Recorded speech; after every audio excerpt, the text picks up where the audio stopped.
حضرت سیدنا صدیق اکبر رضی اللہ تعالی عنہ آپ نے بارہا مرتبہ شہر مکہ کے گلی کوچوں میں دیکھا کہ ایک کالے رنگ کا غلام ہے، دوپہر کے وقت سورج کی آگ سے تپتی ہوئی ریت پر اس کو لٹا دیا جاتا ہے، اس کے سینے پر وزنی پتھر رکھ دیا جاتا ہے، پھر اسے کوڑے مارے جاتے ہیں اور ساتھ یہ کہا جاتا ہے کہ محمد عربی کو چھوڑ دے،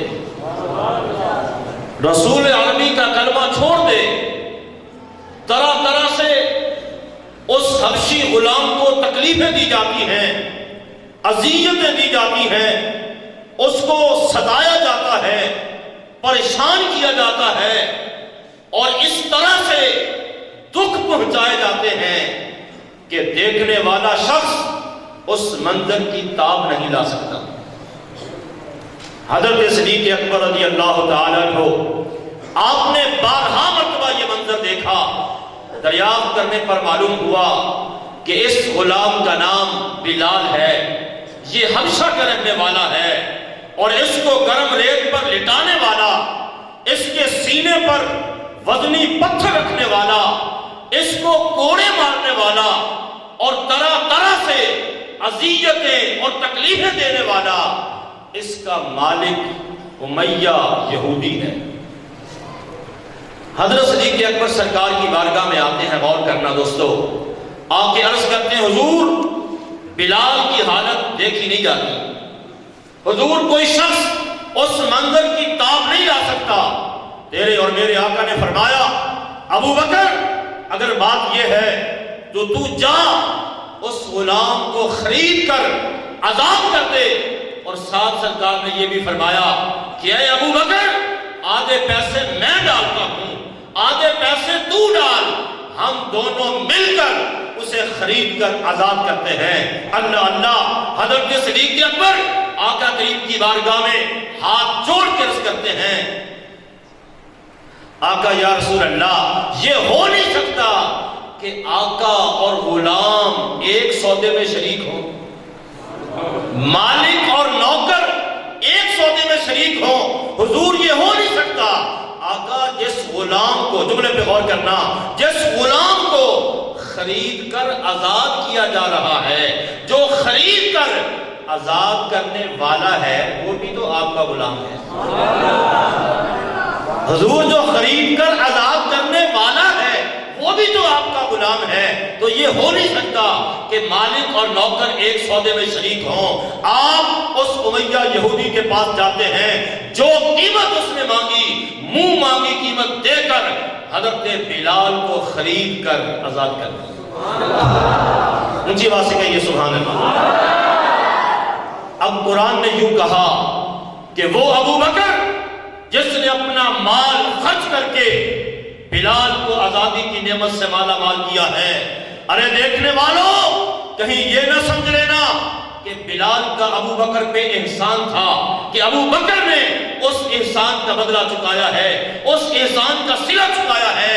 فرمایا نا نا، ابو بکر نے جو کچھ بھی کیا ہے اِلَّا ابْتِغَاءَ وَجْهِ رَبِّهِ الْأَعْلَىٰ، کہ اپنے رب کو منانے کے لیے کیا ہے۔ اور اللہ کریم نے فرمایا وَلَسَوْفَ يَرْضَىٰ، مجھے اپنی عزت کی قسم کہ میں ابو بکر سے راضی ہو گیا، میں ابو بکر سے۔ تو حضرت سیدنا صدیق اکبر رضی اللہ تعالیٰ عنہ آپ کا یہ عمل اور اس طرح کے دیگر اعمال کا جب ہم جائزہ لیتے ہیں تو بلا خوف تردید ہم ڈنکے کی چوٹ پہ کہہ سکتے ہیں کہ اللہ کریم نے آپ کو عشق رسول کا پیکر اتم بنایا تھا۔ بولیے عشق رسول کا پیکر اتم بنایا تھا۔ آج بڑے لوگ محبت کے دعوے کرتے ہیں، عشق کے دعوے کرتے ہیں۔ آئیے اس عظیم اجتماع میں صحابہ کرام بھی موجود ہیں، علماء بھی تشریف فرما ہیں، آپ عشاقان رسول بھی حاضر ہیں، آپ عشق و محبت کی بات کی جاتی ہے، لیکن دیکھنا یہ ہے کہ عشق و محبت کا معیار کیا بولو عشق و محبت کا بات تو ہر کوئی کرتا ہے، دعویٰ تو ہر کوئی کرتا ہے، اب ذرا آئیے دیکھتے ہیں کہ عشق و محبت کا معیار کیا ہے۔ دوستان محترم، عشق و محبت کا معیار یہ ہے کہ وہ شخص اپنی جان، اپنا مال، فکر و خیال سب کچھ اپنے محبوب کے نام کر دے۔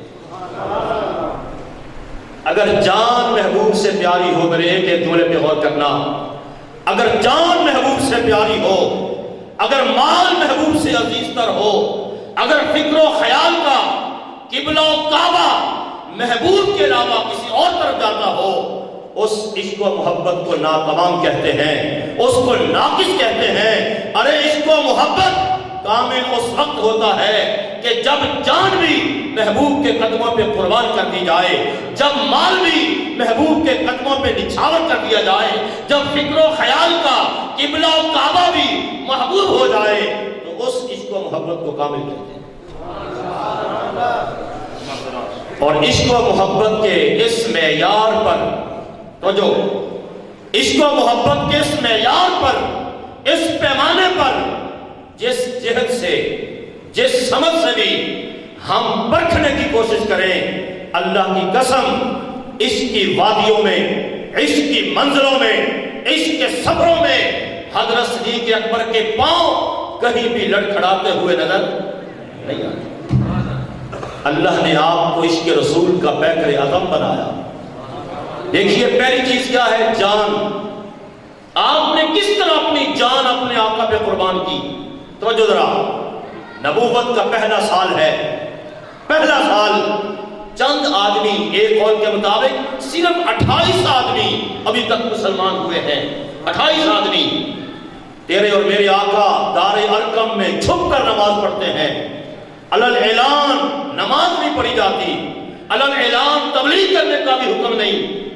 ایک دن جب نماز پڑھنے کے لیے دار ارقم میں داخل ہوئے، عشق رسول کے پیکر اتم افضل البشر بعد الانبیاء حضرت سیدنا صدیق اکبر رضی اللہ تعالیٰ کو اٹھ کر کھڑے ہو گئے، عرض کی حضور اب یہ چھپ چھپ کر نماز پڑھنا یہ طبیعت کو گوارا نہیں،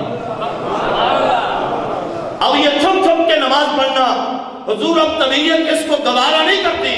جب ہم سچے ہیں، آپ اللہ کے سچے نبی ہیں، تو آپ ہمیں اجازت کیوں نہیں دیتے کہ ہم حرم کعبہ میں جا کر کافروں کی ننگی تلواروں کے سائے میں ان کے 360 بتوں کا انکار کرتے ہوئے اللہ کی وحدانیت اور آپ کی نبوت اور رسالت کا ڈنکا بجائیں؟ حضور ہمیں اجازت ہے۔ سرکار نے فرمایا ابو بکر ابھی ہماری تعداد تھوڑی ہے، ابھی علل اعلان کھلا نماز پڑھنا اور تبلیغ کرنا ابھی اس کا حکم نہیں۔ لیکن جب اس عشق رسول کے پیکر اتم نے میری طرف بار بار عرض کی، بار بار اصرار کیا، تو سرکار نے فرمایا جاؤ پھر اجازت ہے، جاؤ پھر اجازت ہے۔ اس لیے دوستان محترم، اسلام کی تاریخ میں تیرے اور میرے آقا کے بعد، جملے پہ غور کرنا کہ جملہ غلط نہ سمجھ آنا، اسلام کی تاریخ میں سرکار کے بعد سب سے پہلے خطیب، سب سے پہلے واعظ، سب سے پہلے مقرر، سب سے پہلے بیان کرنے والے، اور سب سے پہلے اللہ کی وحدانیت اور آقا کریم کی نبوت اور رسالت کا کھلے عام ڈنکا بجانے والے صدیق اکبر۔ آپ حرم کعبہ میں آئے، توجہ، کافروں کی ننگی تلواروں کے سائے میں اللہ کی وحدانیت اور آقا کریم کی نبوت اور رسالت کا علم بلند کیا۔ کافروں کے جسموں میں گویا آگ لگ گئی، انہوں نے کہا اچھا مسلمان اس حد تک آ گئے۔ کافروں نے یکبارگی حضرت صدیق اکبر پہ حملہ کیا، آپ کو بڑا مارا۔ عتبہ بن ربیعہ نے اپنے جوتے سے آپ کے چہرہ مبارک پر شدید ضربیں لگائیں، پورا جسم زخموں سے چور چور ہو گیا، آپ بے ہوش ہو گئے۔ آپ کی برادری کے لوگ آئے، قوم کے لوگ آئے، اٹھا کے گھر لے گئے۔ توجہ کرنا ذرا، آپ بے ہوش ہیں، اللہ اکبر۔ آپ کے والد ابو قحافہ اس وقت وہاں حاضر نہیں تھے، وہ کام گئے ہوئے تھے، اور ابھی تک ماں باپ کلمہ بھی نہیں پڑھا تھا۔ ابھی نہ آپ کے والد اسلام لائے تھے نہ والدہ اسلام لائی تھی.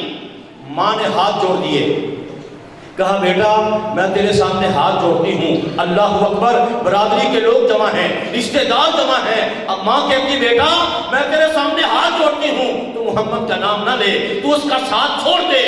دیکھ آج اس کی وجہ سے تجھے کتنی مار پڑی ہے, تیری حالت کتنی خراب ہے. ماں کہتی ہے بیٹا میں ہاتھ جوڑتی ہوں. آپ کہتے ہیں اماں میں برادری کو چھوڑ سکتا ہوں, میں قوم کو چھوڑ سکتا ہوں, میں قبیلے کو چھوڑ سکتا ہوں, میں اس جہان کو چھوڑ سکتا ہوں, لیکن اپنے آقا کو نہیں چھوڑ سکتا. نعرہ تکبیر, نعرہ رسالت, نعرہ تحقیق, تاجدار ختم نبوت, جشن عید میلاد النبی. آپ زخموں سے جور جور ہیں. ماں نے پانی دیا, بیٹا پانی ہے, آب ہے, پی لے. آپ کہتے ہیں اماں مجھے آب نہیں چاہیے, مجھے رسالت آب چاہیے. اللہ اکبر, توجہ کرنا. ماں نے کہا بیٹا مجھے نہیں پتا تیرے آقا کہاں ہیں, کس حال میں ہے. آپ اپنی والدہ سے کہتے ہیں کہ اے اماں مجھ پہ کھانا پینا حرام ہے جب تک میں اپنی آنکھوں سے اپنے آقا کو دیکھ نہ لوں. میں اس وقت تک نہ کھاؤں گا نہ پیوں گا جب تک میں اپنی آنکھوں سے اپنے آقا کو دیکھ نہ لوں. برادری کے لوگ جمع تھے, وہ ناراض ہو گئے. انہوں نے کہا ہمیں اس کی فکر ہے, اس کو کسی اور کی فکر ہے. ہم اس کے لیے پریشان ہیں, یہ کسی اور کے لیے پریشان ہے. وہ ناراض ہو کے چلے گئے. اللہ اکبر, سورج غروب ہوا. آپ نے کہا اماں مجھے میرے آقا کی بارگاہ میں لے چلو, میرے آقا کی بارگاہ میں لے چلو. اللہ اکبر, آپ کو سہارا دے کر لے کے چلتے ہیں. اب دیکھنے والوں نے دیکھا اور یہ سمجھا ہوگا کہ شاید ابو بکر تو کسی حکیم کے پاس لے کے جا رہے ہیں, کسی طبیب کے پاس لے کے جا رہے ہیں. لیکن ان کو کون سمجھائے کہ اس حکیم کے پاس لے کے جا رہے ہیں جو دلوں کا علاج کرتا ہے, اس حکیم کے پاس لے کے جا رہے ہیں جو کفر کی نجاست کو دور کر دیتا ہے. اللہ اکبر, دار ارقم پہ پہنچے, دروازہ بند. صحابہ کرام جب دروازے پہ دستک دی نا, دروازہ کھٹکھٹایا, اندر صحابہ کرام تیار ہو گئے کہ پھر کہیں دوبارہ کافر تو نہیں آ گئے. دروازہ کھلنے میں دیر ہوئی. حضرت صدیق اکبر نے لرزتی ہوئی آواز میں عرض کیا آقا یا رسول اللہ, حضور دروازہ کھلوائیے, آپ کا غلام آیا ہے, حضور آپ کا غلام آیا ہے. دوستان محترم غور کرنا, دروازہ کھولا گیا. تیرے اور میرے آقا اٹھے, آگے بڑھ کر اپنے سے یار کو سینے سے لگا دیا. سرکار نے اپنے ہاتھوں سے ابو بکر کا چہرہ صاف کیا. تیرے اور میرے آقا نے اپنے ہاتھوں سے اپنے یار کو دودھ پلایا. عرض کرتے ہیں حضور جب آپ خیریت سے ہیں تو بس آپ میری فکر نہ کریں. تو عشق و محبت کا جو پہلا معیار ہے کہ اپنی جان اپنے آقا پہ قربان کرنا. تو کس طرح آپ نے اپنی جان اپنے آقا پہ قربان کی. دوسری چیز ہے مال. ام المومنین سیدہ عائشہ صدیقہ رضی اللہ تعالیٰ عنہ فرماتی ہیں کہ میرے ابا جان ابو بکر جب اسلام لائے ان کے پاس 40,000 دینار تھے. فرماتی ہیں وہ 40,000 دینار سرکار کے قدموں میں جا کے رکھے. سبحان اللہ, سبحان اللہ. دوستان محترم ذرا غور کریں. اسی لیے سرکار نے فرمایا, بڑی حدیثیں ہیں میں اختصار کر رہا ہوں, فرمایا کہ مجھے کسی کے مال نے, یہ تیرے اور میرے آقا کا فرمان, کسی کے مال نے مجھے اتنا نفع نہیں دیا جتنا ابو بکر کے مال نے دیا. سرکار نے فرمایا میرے غلاموں میں نے سب کے احسانات کا بدلہ دے دیا. فرمایا عمر کے احسانات کا بدلہ بھی دے دیا, عثمان کے احسانات کا بدلہ بھی چکا دیا, علی کے احسانات کا بدلہ بھی دے دیا. تیرے اور میرے آقا نے فرمایا ہر ایک کے احسانات کا بدلہ چکا دیا ہے سوائے ابو بکر کے, کہ ابو بکر کے احسانات کا بدلہ میں نہیں دے سکا جو قیامت کے دن اللہ عطا فرمائے گا. آج کچھ لوگ کہتے ہیں کہ یہ نماز میں نبی کا خیال آ جائے نماز ٹوٹ جاتی ہے. میں کہتا ہوں آؤ آج اس مسئلے کو بھی حل کر لو. یہ مسئلہ بارگاہ صدیقیت میں پیش کرو. وہ مفتی عشق یہ بتاتا ہے کہ تم یہ کہتے ہو کہ نماز میں نبی کا خیال آ جائے، نماز ٹوٹ جاتی ہے، لیکن ابو بکر کا فتویٰ یہ ہے کہ جب تک نماز میں نبی کا خیال نہ آئے نماز مکمل نہیں ہوتی۔ نعرہ تکبیر، نعرہ رسالت، تاجدار ختم نبوت، نعرہ تحقیق۔ فرمایا جب تک سرکار کا سنیے وہ نعرہ لگا، کیا خبر ہے؟ افسوس نعرہ تکبیر،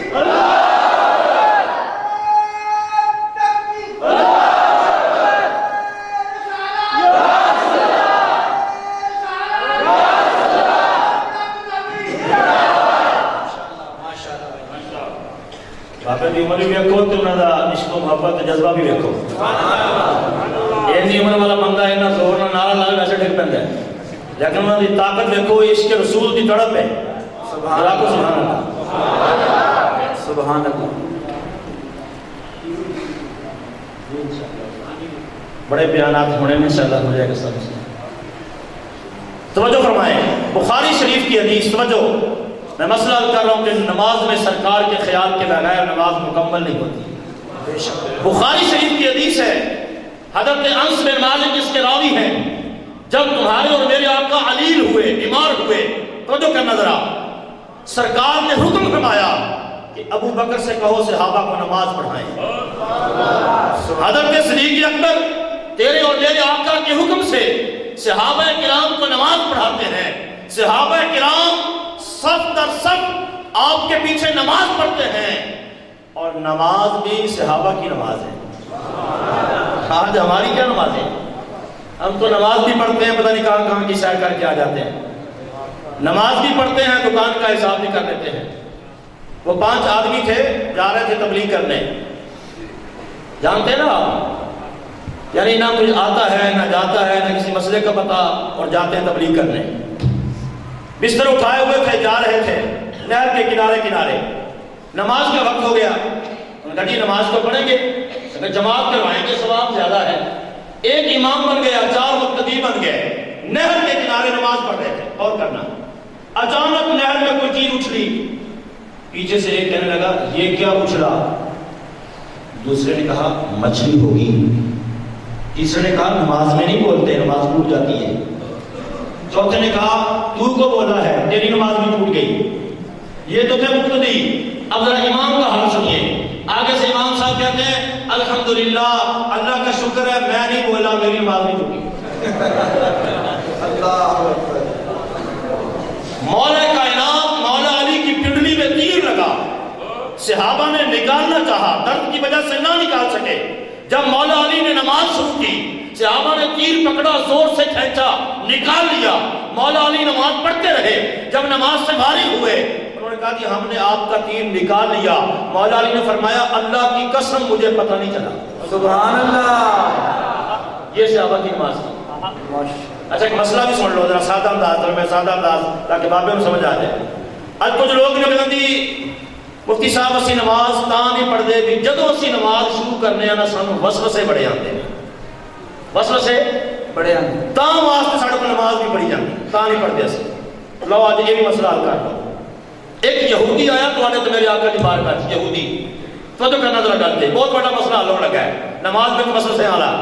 وہ یہودی آ کے کہنے لگا جناب تہاڈے جڑے مسلمان نے وہ کہندے نے جدوں اسی عبادت کرنے ہیں نماز پڑھنے ہیں سانوں وسوسے بڑے آتے ہیں، تے یہودی کہنے لگا ساڈے جڑے یہودی نے انہاں نوں وسوسے نہیں آندے، تے پتہ لگیا بھی ساڈا مذہب سچا ہے۔ سبحان اللہ۔ ساڈا مذہب سچا ہے، تہاڈے لوگاں نوں وسوسے آندے نے، ساڈے لوگاں نوں نہیں آندے، تے ساڈا مذہب سچا ہے۔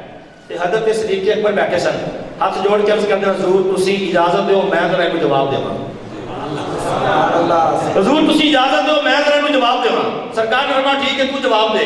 آپ اس یہودی دی باں پھڑی پاسے لے گئے، فرمایا میں کو یہ دس بھی 2 کوٹھے ہون، 2 کمرے ہون، ایک کمرہ سامان دا بھریا ہوئے، ایک کمرہ خالی ہوئے، ہن چور آوے تو کہڑے کمرے چ آئے گا؟ یہودی کہنے لگا کہ اوتھے آئے گا جڑا سامان دا بھریا ہے، جڑا خالی ہے انہیں اوتھے کی لین جانا ہے۔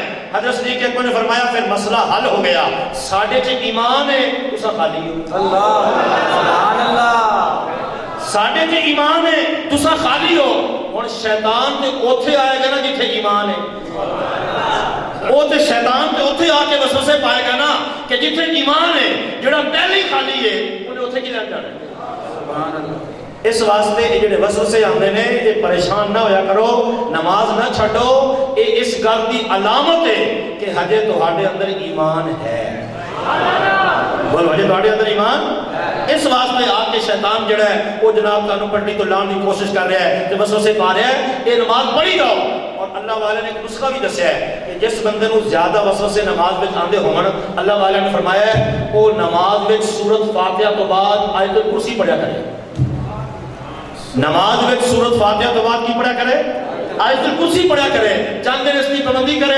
انشاءاللہ بھی ختم ہو جانا کیونکہ آیت الکرسی جڑی ہے یہ شیطان واسطے ایٹم بم ہے بولو شیطان واسطے کی ہے سانو پتہ ہی نہیں کہ قرآن میں ساڈے واسطے کی کچھ پیا ہے جڑا بندہ اپنے گھر چوں نکل دیا ہوا جتھے بھی جا رہا ہے کام تے جا رہے ہیں مربے جا رہے ہیں دکان تے جا رہے ہیں بازار جا رہے ہیں جتھے بھی جا رہے ہیں اپنے گھر چوں نکل دیا ہوا جڑا بندہ آیت الکرسی پڑھتا ہے 70,000 فرشتے اگے پیچھے سجے کھبے اس بندے دی حفاظت کرتے ہیں سبحان اللہ 70,000 فرشتے اس بندے دی بولو کی کرتے ہیں حفاظت کرتے ہیں اور اگر گھر آن تو پہلے ان دی موت واقعہ ہو گئی تو پھر پتہ کی مل ہوئے گا ایک دو نہیں 70 شہیدہ کے برابر ثواب سبحان اللہ 70 شہیدہ کے برابر کتنا آسان نسخہ ہے بات تھوڑی توجہ کرو گے انشاءاللہ تے کام پک جائے گا جب بھی گھروں نکلو گے پھر تمہیں کھٹکا لگے گا کہ میں آیت الکرسی پڑھنی ہے کراؤ میں گل کو ختم کرا صحابہ کرام سب در سب نماز پڑھ رہے ہیں اب جو لوگ مدینہ شریف گئے ہیں اللہ نصیب کرے اجے بھی کچھ بننے کا ارادہ کو نہیں جانتا اللہ سارے مدینہ لے جاوے انشاءاللہ قدیم جو مسجد ہے قدیم پرانی مسجد نبوی شریف وہاں کھڑے ہوئے ہیں تو سرکار کا حجرہ مبارک ہے بائیں طرف اونچا بولو کس طرف ہے بائیں کندھے کی طرف پڑتا ہے مسجد میں مسجد نبوی شریف میں نماز پڑھے سرکار کا حجرہ مبارک بائیں طرف اب ذرا بخاری کی حدیث سنیے صحابہ کرام سب در سب نماز پڑھ رہے ہیں صدیق اکبر مصلی امامت پر ہیں بائیں طرف حجرہ مبارک ہے تیرے اور میرے آقا نے اپنی طبیعت مبارکہ میں کچھ افاقہ محسوس کیا سرکار اٹھے حجرہ مبارک کا پردہ ہٹایا وہ اس شاکان جن کے لیے چند لمحے سرکار کے بغیر گزارنا مشکل ہو جاتا تھا سر آقا کریم کے دیدار کے لیے وہ تڑپا کرتے تھے آج 3 دن ہو گئے تھے انہوں نے سرکار کا دیدار نہیں کیا تھا 3 دن ہو گئے تھے سرکار حجرہ مبارک سے باہر نہیں آئے تھے بس پردہ ہٹنے کی معمولی آواز آئی اب قصہ کہانی نہیں بخاری کی حدیث انس بن مالک ناوی فرماتے ہیں پردہ ہٹنے کی معمولی آواز آئی عاشقوں کے دل لرز گئے صحابہ کرام جو نماز کی حالت میں تھے کعبے سے اپنے چہرے پھیر کر بائیں طرف سرکار کو تکنا شروع کر دیا حضور کو دیکھنا شروع کر دیا صحابہ کرام نماز کی حالت میں سمت قبلہ بھول گئے نماز بھول گئے نماز کا استقراق بھول گئے حضرت صدیق اکبر مصلی امامت سے پیچھے آنے لگے جب سرکار نے یہ سارا منظر دیکھا فرمایا میرے عاشقوں میں نے تمہارے عشق کا امتحان لے لیا تم کامیاب ہو گئے فرمایا اتموا صلاتکم سرکار نے پردہ گرا دیا فرمایا اپنی نماز مکمل کر دو سبحان اللہ نماز مکمل کر کوئی مائی کلال ثابت کرے کہ سرکار نے فرمایا ہو کہ تمہارے چہرے پھر گئے تمہیں نماز میں میرا خیال آ گیا تم نے نماز میں مجھے دیکھنا شروع کر دیا تمہاری نماز ٹوٹ گئی دوبارہ پڑھو نانا آپ نے فرمایا اتموا صلاتکم اپنی نماز مکمل کر سبحان اللہ تو پتہ چلا کہ صحابہ کا فتویٰ یہ ہے کہ جب تک نماز میں سرکار کا خیال نہ آئے نماز مکمل نہیں ہوتی اونچا بولو نماز مکمل اور آئیے آخری حدیث سنیے یہ بھی بخاری شریف میں تیرے اور میرے آقا ایک قبیلے کا جھگڑا ختم کرانے کے لیے گئے بات پہ اور کرنا حضرت صدیق اکبر اور صحابہ کرام نے ہمیں کیا سبق دیا، کیا سمجھایا؟ قبیلے کا جھگڑا ختم کرانے چلے گئے سرکار، ادھر نماز کا وقت ہوا، حضرت بلال نے اذان دی، جب جماعت کا وقت ہوا کیونکہ سرکار نہیں تھے، حضرت بلال آئے، کہا ابو بکر جماعت کا وقت ہو گیا ہے، سرکار نہیں ہے، آپ آئیں اور جماعت کرا دیں۔ حضرت صدیق اکبر آئے، مصلی امامت پہ نماز شروع کی، ابھی پہلی رکعت تھی، پہلی رکعت میں تھے کہ سرکار آ گئے، پہلی رکعت میں تھے کہ حضور آ گئے۔ اب تیرے اور میرے آقا صفوں کو چیرتے ہوئے پہلی صف میں آ رہے ہیں، صفوں کو چیرتے ہوئے، بخاری شریف ہے، پہلی صف میں آ رہے ہیں۔ جب سرکار نے صفوں کو چیرا اور صحابہ کو پتہ چل گیا کہ سرکار آ گئے ہیں، ان قیام کی حالت میں تھے، انہوں نے الٹے ہاتھ سے ہاتھ پہ ہاتھ مارا، تالی بجائی۔ کیوں؟ صحابہ کرام نے نماز کی حالت میں سرکار کو دیکھ کر کے ہاتھ پہ ہاتھ مارا، تالی بجائی کہ صدیق اکبر کو پتہ چل جائے کہ حضور آ گئے۔ سبحان اللہ۔ صدیق اکبر کو پتہ چل جائے سرکار، کیونکہ جب تیرے اور میرے آقا آ جائیں تو پھر کسی کے امام بننے کا کوئی تصور اونچا بولو نہیں ہو سکتا۔ دیکھیے نا مسجد اقصی میں معراج والی رات آدم علیہ السلام سے لے کر عیسیٰ علیہ السلام تک سارے نبی رسول وہاں موجود تھے۔ جبریل علیہ السلام نے اذان پڑھی، تیرے اور میرے آقا آئے، سارے نبی رسول موجود تھے۔ جبریل علیہ السلام نے سرکار کا ہاتھ پکڑا، مصلی امامت میں کھڑا کر دیا کہ حضور آپ کے بغیر تو اور کوئی امام بن ہی نہیں سکتا۔ اب غور کیجئے گا، حضور آگے تشریف لا رہے ہیں، صفوں کو چیرتے ہوئے، صحابہ کرام ہاتھ پہ ہاتھ مار رہے ہیں۔ حضرت صدیق اکبر کو پتہ چل گیا کہ سرکار آ گئے۔ اب غور کرنا ذرا، آپ مصلی امامت سے پیچھے آنے لگے، نماز کی حالت میں مصلی امامت سے پیچھے آنے لگے۔ اتنی دیر میں سرکار پہلی صف میں آ گئے۔ اب ذرا غور کرنا، حدیث مکمل ہو رہی ہے۔ سرکار نے فرمایا ابو بکر اپنی جگہ پہ قائم رہ اور نماز پڑھا۔ سبحان اللہ۔ ان کی آواز سے کہیے سبحان اللہ، ادھر سے آواز نہیں آئی۔ فرمایا ابو بکر اپنی جگہ پہ قائم رہ اور نماز پڑھا۔ اللہ اکبر۔ حضرت صدیق اکبر نے سرکار کا یہ فرمان سنا، اللہ کا شکر ادا کیا، پھر پیچھے آ گئے، تو پھر پیچھے آ گئے۔ جب پیچھے آ گئے سرکار آگے بڑھ گئے، تیرے اور میرے آقا نے نماز پڑھائی، جماعت جب مکمل ہو گئی، سلام پھیر دیا۔ اب الفاظ میں غور کرنا، آقا کریم نے فرمایا ابو بکر جب میں نے تجھے کہہ دیا تھا کہ اپنی جگہ پہ قائم رہ اور نماز پڑھا، تو پھر پیچھے آ گیا، تو پھر پیچھے آ گیا، تو کیا عرض کرتے ہیں؟ عرض کرتے ہیں آقا یا رسول اللہ، ابو قحافہ کے بیٹے ابو بکر کی کیا مجال کہ آپ میری پشت کے پیچھے کھڑے ہوں اور میں آپ کے آگے کھڑا ہو کے نماز پڑھاتا ہوں۔ سبحان اللہ، ماشاءاللہ۔ حضور یہ کیسے ہو سکتا ہے؟ ابو قحافہ کے بیٹے ابو بکر کی یہ کیا مجال کہ آپ میرے پیچھے کھڑے ہوں اور میں آپ کے آگے کھڑا ہوں۔ تیرے اور میرے آقا کے بھائی ہے، چچا زاد بھائی، حضرت عبداللہ بن عباس چچا زاد بھائی ہے۔ چچا زاد تو شریکہ بھی کر لیتے ہیں، بات پہ غور کرنا۔ ایک دن کہتے ہیں، حضرت عبداللہ بن عباس کہتے ہیں، میں نے سرکار کی بارگاہ میں عرض کی، حضور آج رات میں آپ کے ساتھ گزارنا چاہتا ہوں۔ حضرت عبداللہ بن عباس کا خیال کیا ہے، نیت کیا ہے کہ میں رات دیکھوں میرے آقا رات میں کیا عمل کرتے ہیں تاکہ ہم بھی وہ عمل کریں۔ میں بات کو ختم کروں، غور کرنا۔ حضرت عبداللہ بن عباس سرکار کے ساتھ گئے، تیرے اور میرے آقا نے جا کے تھوڑی دیر آرام کیا، حضور اٹھے، مصلی بچھایا، نماز شروع کر دی۔ اب غور کرنا، ہم سو جائیں، ہماری آنکھ لگ جائے، دل غافل، وضو ختم، ہماری آنکھ لگ جائے، وضو ختم، لیکن تیرے اور میرے آقا کی کیا شان ہے۔ بخاری شریف کی حدیث ہے، سرکار آرام کرتے پھر اٹھتے نماز شروع کر دیتے۔ سبحان اللہ۔ فرمایا تنام عینی ولا ینام قلبی، فرمایا میری آنکھیں سوتی ہیں، دل بیدار رہتا ہے۔ سبحان اللہ۔ سرکار نے نماز شروع کی، غور کرنا۔ حضرت عبداللہ بن عباس کہتے ہیں میں بھی اٹھا، میں نے وضو کیا، اب ذرا میری طرف دیکھ رہا ہوں، کہتے ہیں دائیں طرف، سرکار کے دائیں طرف میں نے آ کے مصلی بچھایا اور حضور سے تھوڑا سا پیچھے کھڑا ہو گیا، سرکار سے دائیں طرف آ کے تھوڑا سا پیچھے کھڑا ہو گیا، اور میں نے بھی نیت باندھ لی۔ کہتے ہیں نماز کی حالت میں آقا کریم نے پیچھے سے ہاتھ کیا اور مجھے اپنے برابر کر لیا، پیچھے سے ہاتھ کیا برابر کر لیا۔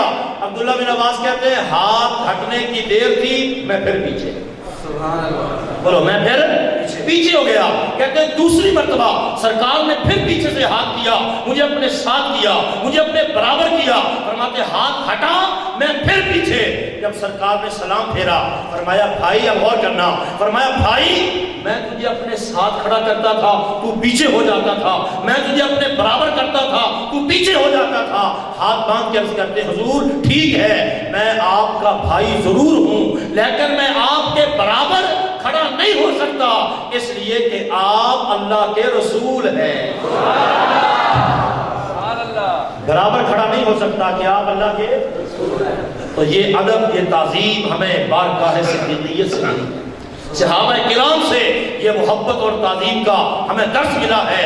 جو بندہ چاہتا ہے اس کی دنیا بھی سمجھ جائے، اس کی قبر بھی سمجھ جائے، اس کا حشر بھی سمجھ جائے، اور قیامت کے دن پل صراط سے سلامتی کے ساتھ گزر جائے اور آقا کریم کی شفاعت نصیب ہو جائے، تو آئیے میں آپ کو اس کا نسخہ بتاتا ہوں کہ پوری دنیا سے منہ موڑ کر مدینہ کی طرف رخ کر لو، پوری دنیا سے منہ موڑ کر مدینہ کی طرف رخ کر لو۔ آقا کریم کی محبت، آپ کا عشق جو ہے اس کو اپنے دل میں بٹھا لو، سرکار کا ادب و احترام، آپ کی تعظیم جو ہے اس کے لیے ہر قربانی کرنے کے لیے تیار ہو جاؤ۔ انشاءاللہ تعالی دنیا بھی سمجھ جائے گی، آخرت بھی سمجھ جائے گی، قبر بھی سمجھ جائے گی، حشر بھی سمجھ جائے گی۔ اللہ کریم میری حاضری قبول فرمائے، اللہ کریم آپ تمام احباب کو دین و دنیا کی نعمتوں سے مالا مال فرمائے، آمین ثم آمین۔ یہ ایک مسئلہ پوچھا ہے، قبر پکی بنائی تھی وہ پوری بیٹھ جاتی ہے، پھر اس پر مٹی ڈالنا، یہ بڑا غلط مسئلہ لوگوں میں مشہور ہے۔ یہ بھی بہت سارے مسائل ہیں جو لوگوں میں غلط مشہور ہیں، جن کا قرآن حدیث شریعت سے کوئی تعلق واسطہ نہیں، اور الحمدللہ مختلف خاص کر کل خانی کے مواقع پر میں اکثر یہ مسائل بیان کرتا رہتا ہوں کہ غلط مسائل جو لوگوں میں مشہور ہیں وہ کیا ہیں اور اصل حقیقت کیا ہے۔ تو یہ یاد رکھ لیں کسی بھی وجہ سے قبر بیٹھ جائے، کسی بھی وجہ سے قبر بیٹھ جائے تو اس کو اب کھولنے کی اجازت شریعت میں نہیں ہے۔ کسی بھی وجہ سے قبر بیٹھ جائے تو شریعت میں کھولنے کی اجازت نہیں ہے۔ ہاں ابھی مثلا دفن کر رہے تھے کہ مٹی ڈال رہے تھے اور سلیب ٹوٹ گئی تو اس وقت تو آپ اس کو نکال کے صحیح کر سکتے ہیں، لیکن دفن کر دیا، مٹی ڈال دی، ایک دو دن گزر بھی جائیں یا جتنا عرصہ پھر گزر جائے اور بیٹھ جائے تو اب اس کو کھولنے کی اجازت نہیں ہے۔ آپ اس کے اوپر بس مٹی ڈال کے، بعض لوگ کہتے ہیں نہیں باہر سے مٹی لا کے شاید نہیں ڈال سکتے، تو یہ بات بھی بالکل غلط ہے۔ جہاں سے بھی آپ دوسری مٹی لے آئیں وہ اس کے اوپر ڈال کے اس کو اوپر سے صحیح کر دیں، کھولنے کی اجازت نہیں، چونکہ اب وہ اس آدمی، اس میت اور اللہ کے درمیان یہ ایک راز ہے اور اس راز کو کھولنے کی اجازت نہیں ہے، تو اس لیے اوپر سے مٹی ڈال کے اس کو صحیح کریں۔